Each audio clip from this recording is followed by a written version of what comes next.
galit ako sa kanya, sa ginawa niya kay Pastor Apollo Kibuloy at kay President Duterte. Pero ngayon naawa ako sa kanya dahil after nung ginawa niya lahat-lahat, binigyan siya ng posisyon, tapos sinibak lang rin siya. Galit ako na naawa ako sa kanya.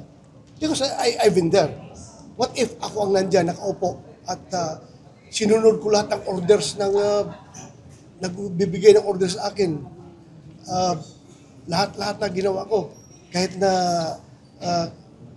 yung bordering to illegal acts, unconstitutional acts, questionable acts. Ginawa ko na lahat-lahat. Pagkatapos, ngayon, tanggalin lang niyo ako ng unceremoniously.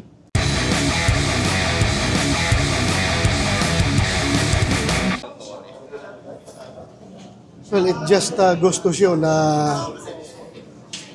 ulang forever. That's the reality sa serbisyo, no? Anytime you can be relieved, so you have to be ready. You have to be ready. Pero sir, may information ba kayo kung bakit siya tinanggal? As of now, may mga haka-haka lang pero I don't want to speculate further. Bahala na kung sila na, ang Malacanang na dapat ang magbigay ng paliwanag. Bakit? So, hintayin na lang natin. Sir, anong dapat gawin ng PNP para hindi maapektuhan yung moral ng mga pulis? Hindi siya nangyari. Actually, sanay na ang PNP dyan sa yung mga mabilis na turnover ng liderato. Sanay na ang PNP dyan. PNP as an organization is very flexible. It can adjust, it can adapt to all the mga unexpected na mga pangyayari. Sir, yung umabuso daw siya, si General kaya nabuso na sila. Umabuso? Sa pag-a-assign at pag-ikutan ng pwesto. I don't know. I don't know kung may abuso ba doon. Because during my time, I am going to share with you the relationship was between the chief PNP and the president. Whatever the president orders, I follow it. So, wala akong nakikitang I don't know about abuso. Hindi ako masyado alam yung abuso ng sabi. Sir, what do you think? Si General Nartates. Si Nartates. Ha? General Opinion po Nartates kay pa Nartates. Nilipat daw po sa Mindanao. Ano po pagkakilala niyo kay General Nartates? Ex-chief Next chief PNP. Matino. Masahan nyo. He is an officer and a gentleman. He is the last of the Mohicans. The last of the Mohicans. Plus 92. Sir, hindi ba yun yung ginawa ni General Torre, hindi ba parang pambabypass yun? Yung parang he acted daw administratively sa bawal ba yun, sir, yung ginawa niya? I don't know because the power to appoint and designate officers to different positions lies with the chief PNP. As far as I know. Pero hindi niyo ginawa yun, sir, nung time? Ginawa ko yan. Ginawa niyo rin? Ginawa ko yan. But of course with the clearance from Malacanang. Oo. Clearance from Malacanang. I was given the mantle of authority by then President Duterte na you decide whatever you deem fit for the organization, you do it. So yun ang sabi sa akin ni Pangulong Duterte. Kaya wala ko nakitang nasagasaan ko because the authority came directly from the President. Sir, ang sabi ni Senator Lacson, ang information niya, kaya sinibak si General Torre is because he went beyond his authority, meron siyang sinibak without clearance ng Malacanang. So, ano yung base sa kanya kay Torre dun sa actuations niya gano'n? I don't know. If he did it now without the clearance of Malacanang, then maybe meron siyang nasagasaan. Pero sasabi siya, during my time, nag-declare ako sa Malacanang na provinsan, mabilisan ang kailangang aksyonan kaagad. nag-issue ako ng order, then later on, I just inform Malacanang na ito yung ginawa ko. So, ba't parang ano, sir? Discriminatory naman sila? Because of, Well, as I've said, expected na yan. Expected yan sa serbisyo. You can be relieved anytime. Habang functus officio. You are good while the need exists. Pero sir, sabi niya, nag-meeting daw kayo na nagpunta siya dito. Ano yung napag-usapan niyo, sir? Nag-meeting daw kayong dalawa. Oh, pumunta sa opisina. Ano po yung sinabi niya sa inyo, sir? Wala, I just give him my piece of advice as former chief PNP. Yun lang sinabi ko sa kanya. Pag relief, Sen, wala na yung benefits, Ha? tsaka retirement, wala. Pag gano'n, relief. Andyan pa rin. Andyan, relief is just routine function ng organization yan. Kahit na you are relief for cause, if you are not facing administrative or criminal cases, then andyan lahat ng yung mga benefits mo. But in this case, is very unique because he still has more than 1 year to go before his mandatory retirement age of 56. So nasa kanya yan. If he doesn't give up his rank, his 4-star rank, ay pwedeng ang chief PNP or yung magiging acting chief PNP is will be holding a 3-star rank only. Okay. So, Because, hindi matatanggal, sir. Because andyan pa yung hindi pa retired yung 4-star rank holder. Because according to the law, there should be only 1 4-star rank in the Philippine National Police and that is the chief PNP. Ngayon na siya ang chief PNP, siya binigyan ng 4-star rank, hindi pwedeng magkakaroon ng 2 4-star. So pa-retirein muna siya kailangan mag-resign bago siya, bago ma-4-star yung i-appoint na bagong chief PNP.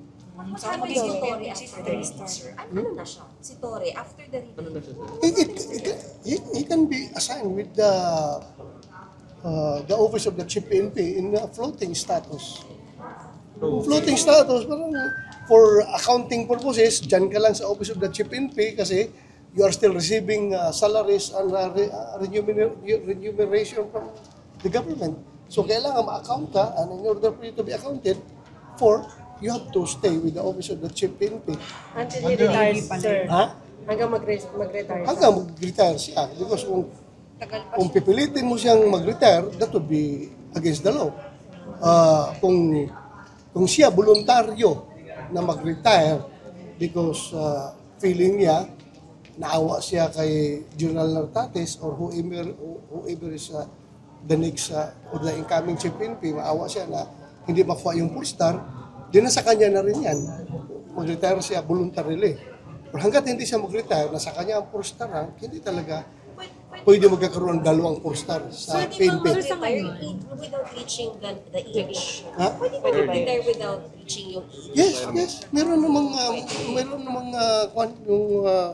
yung optional retirement. We call that optional retirement before mandatory age of retirement. Optional. You can resign anytime. Sir, what happens to the morale of PNP given this situation po? Hindi ko ba makaka-apekto sa morale? I don't know. What's the prevailing sentiment ng mga membro ng Philippine National Police. Opo. So, sir, sa ngayon hindi pa sinasabi, hindi pa klaro, sir, kung ano talagang dahilan eh. So, pero sa inyo po ba, dapat sabihin para klaro sa lahat, hindi maka-apekto sa moral ng mga polis? As I have said, sanay na ang PNP na tumanggap sa mga orders gaming pa Malacanang. Hindi yan sila didemand ng explanation. The PNP just follow orders. Obey first before you complain. So, hindi mo complain, talagang susunod din dahil professional naman yan eh. So, di na Orders, kailangan- legitimate orders naman yung nanggagaling sa Malacanang na palitan ang si PNP. So, the PNP as an organization, sanay na yan mag-adapt at talaga susunod at susunod yan. So, kahit na hindi sabihin ng presidente ang dahilan sa pagsibak, Ano no? kahit hindi sabihin ng presidente o ng Malacanang yung reason ng pagsibak kay General Torres. Well, prerogative na yan ng Pangulo kung magbigay siya ng rason. Otherwise, pwede naman niya sabihin na that is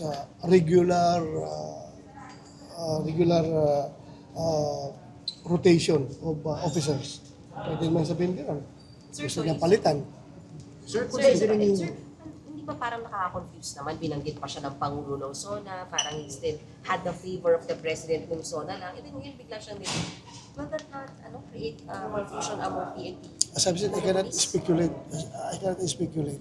Sir, how do you feel I cannot considering, speculate. how do you feel about what happened to Torre considering yung role niya sa pag-arrest kay Pangulong Duterte at saka dun sa role niya dun sa raid sa KOJC compound? Well, I have to be clear about it. Galit ako sa kanya, sa ginawa niya kay Pastor Apollo Kibuloy at kay President Duterte. Pero ngayon naawa ako sa kanya dahil after nung ginawa niya lahat-lahat, binigyan siya ng posisyon, tapos sinibak lang rin siya. Galit ako na naawa ako sa kanya. Because I've been there.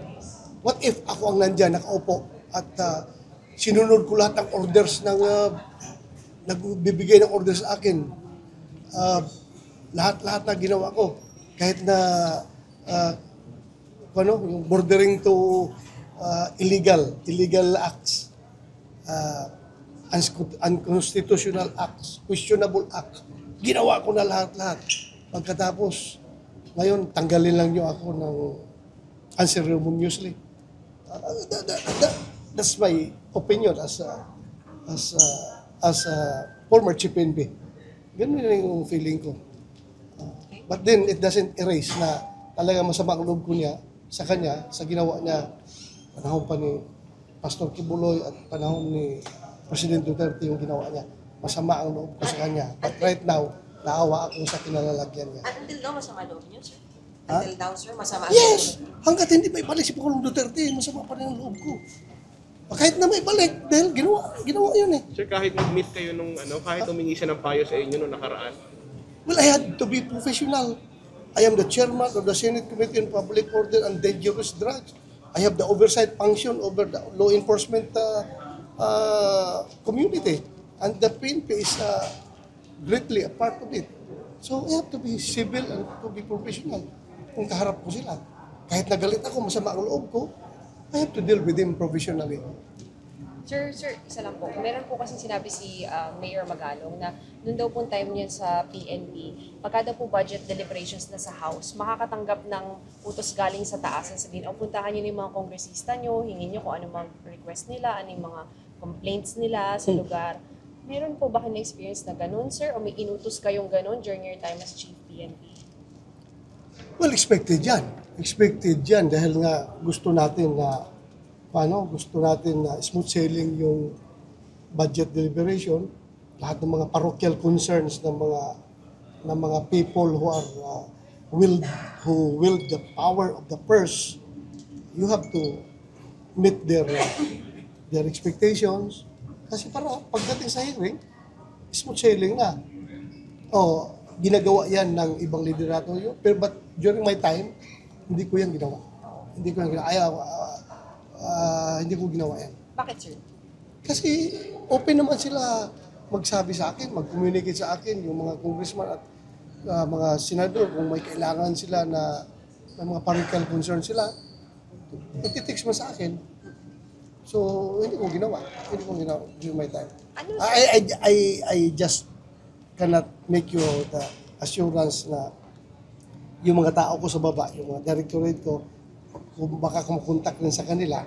Pero ako personally, hindi ko ginawa yan.